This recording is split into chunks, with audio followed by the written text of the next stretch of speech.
For centuries, few creatures have ignited primal human fear quite like the tarantula. They are the stuff of nightmares, B-horror movies, and jungle legends.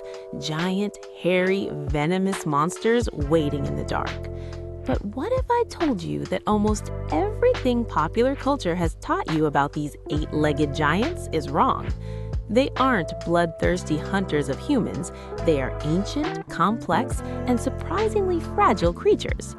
In this video, we are going to erase the fear and talk about the facts. We'll look at their anatomy, their surprising behaviors, and how these incredible arachnids survive in the wild. Let's get to know the real tarantula.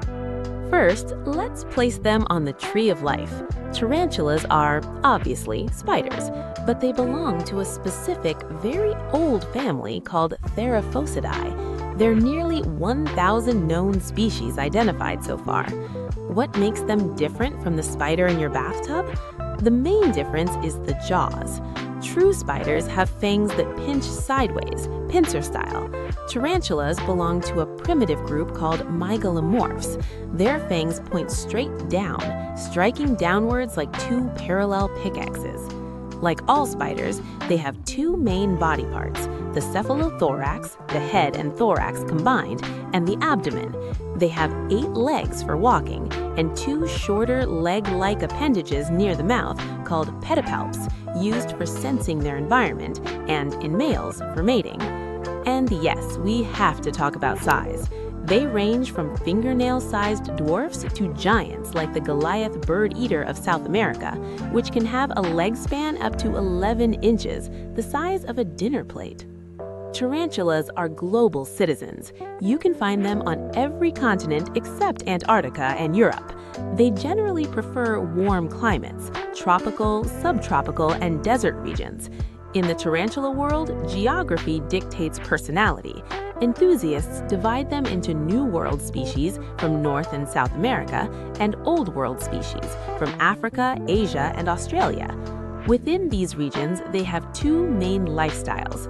Terrestrial tarantulas are heavy-bodied and live on the ground, usually excavating deep burrows or utilizing natural crevices.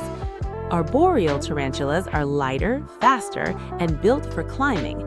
They live high in trees, spinning elaborate silk tube homes among the leaves to hide from predators and the elements. So, how do these giants eat? Contrary to popular belief, tarantulas do not use webs to catch prey. They are ambush predators. They use silk only to line their burrows or protect their eggs. They rely entirely on stealth and sensitivity. Their bodies are covered in sensitive hairs that detect the tiniest vibrations, footsteps of a cricket, a cockroach, or maybe a small mouse. When dinner gets close enough, they pounce with explosive speed. They use those downward striking fangs to inject venom. This venom liquefies the prey's insides, so the tarantula can suck it up like a smoothie. And here's a crucial fact. No known tarantula species has venom potent enough to kill a healthy adult human.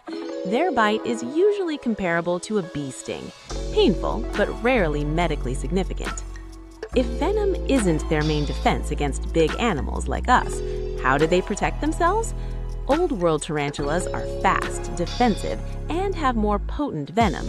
Their defense is a bad attitude. They will stand their ground and bite. New World tarantulas have a secret weapon. They are generally calmer because they possess urticating hairs on their abdomen.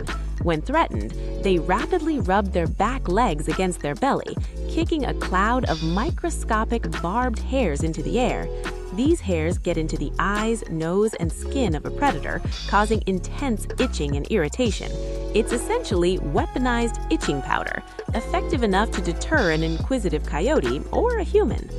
Perhaps the most alien thing about tarantulas is how they grow. Because they have a hard exoskeleton, they must shed their entire skin to get bigger. This process is called molting. To molt, they usually flip onto their backs and slowly squeeze out of their old exoskeleton. It's an exhausting, hours-long process.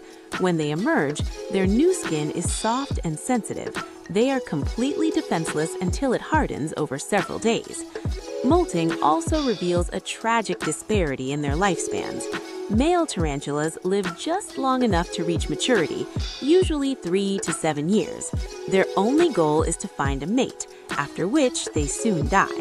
But female tarantulas are long haulers. Some species, like the Mexican red knee, can live for over 25 or even 30 years. So, the monster under the bed is actually an ancient, fragile, and ecologically important predator that would much rather hide from you than hunt you. Tarantulas are fascinating subjects of study and possess a unique beauty once you look past the initial shock of all those legs.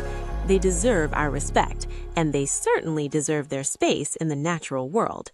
The next time you see a picture of a tarantula, try not to shudder. Remember the incredible biology hidden beneath all that fuzz.